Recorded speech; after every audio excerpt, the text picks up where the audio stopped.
Hey all, it's Blawnode. I went on to participate in the MiniJam 161. 72 hours to make a game in the theme of style. A limitation was also provided out of budget. It's nice and all, and I felt giddy about doing another jam.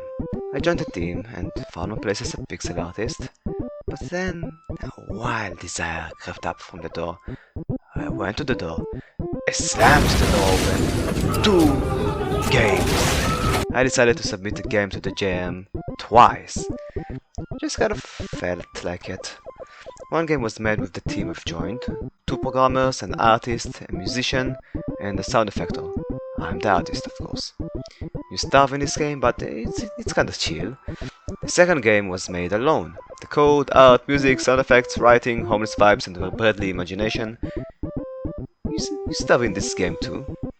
May or may not have something to do with how thin I am, but nah. First of all, the team game, Hammart. Hammart.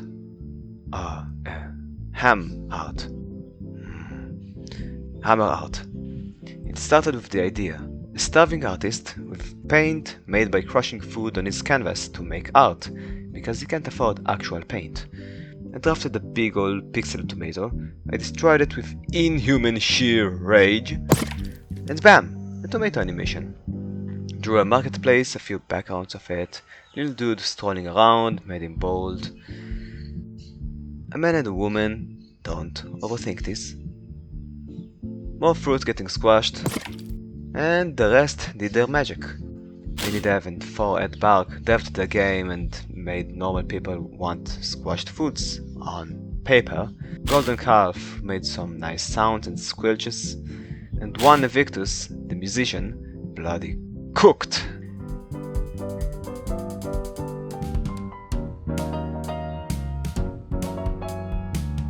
Game seemed well and was pretty chill to play, pride and glee at an all-time high. Then there's the issue. You see, I mentioned 2 games. I am to juggle between one game and another constantly. That would make me a clown. But I persisted regardless. I used this idea for my game. A little platformer where you don't have much money, and you go on a little adventure to get better clothes with what little money you can find. That was Style Goblin.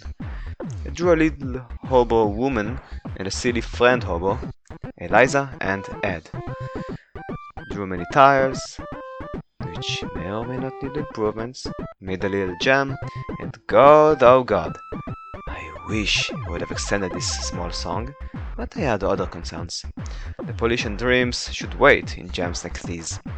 Made a handful of sound effects, imported the sound effects from the Mini Fantasy audio pack, and then is the wild part, the wild card part, the part about courage, insanity, utter chaoticness and chaos! I programmed a platformer. You see, I feared making platformers for the longest time ever since I tried making a jam game called His Universe, a platformer. I gave up. It felt bad to play, it controlled bad, and I didn't know how to make games. I have a history of overscoping which got better with time, luckily enough. But now, I decided it's platformer time, because I wanted to get better. So I used someone else's platformer controller script. TarDev made a wonderful script. It has a demo, super recommend it. Afraid I still don't know much about making platformers, but I decided to make it easier for me. There's enough on my plate.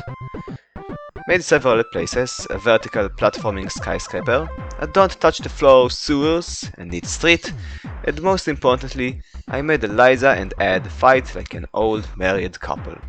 A bit incomplete, but I was super satisfied. Games done, we waited, a few days of rating, and here they were. 8th place for Hammart, 14th place for Style Goblin, out of 55 games. The first place will have to wait for another day, but I was content. This went good. So how was it making 2 games simultaneously? Well, it wasn't too stressful. thanks to me making only art for one game. In terms of code, music and sounds, I had no creative drain, and I've had the fortune of having a good flow when it came to the art, something that I cannot usually depend upon, rely on. But then there's time. Was it too little? Yeah, I guess. The art I made for Hammart went fine, but the programming, and art, and music, and sounds, and story, everything were rushed for style Goblin. I wanted much more, but I resorted to neglecting the sound works some. Only major issue in my eyes is that the game ended up feeling not very fun. The character. The bloody platformer character. Yep, it was slippery, too fast for most people, and it was difficult to land on little platforms. I had fun with it, but as the dev, it's natural for me to have it easy. Design the difficulty for new players, not for yourself. Guess that's the takeaway for this one. All the time Limit did was provide a fun challenge. All in all, we got a goblin looking for used clothes and wild street tokens, and a starving artist caving tomatoes into paper with a hammer. Nice. But, before I go...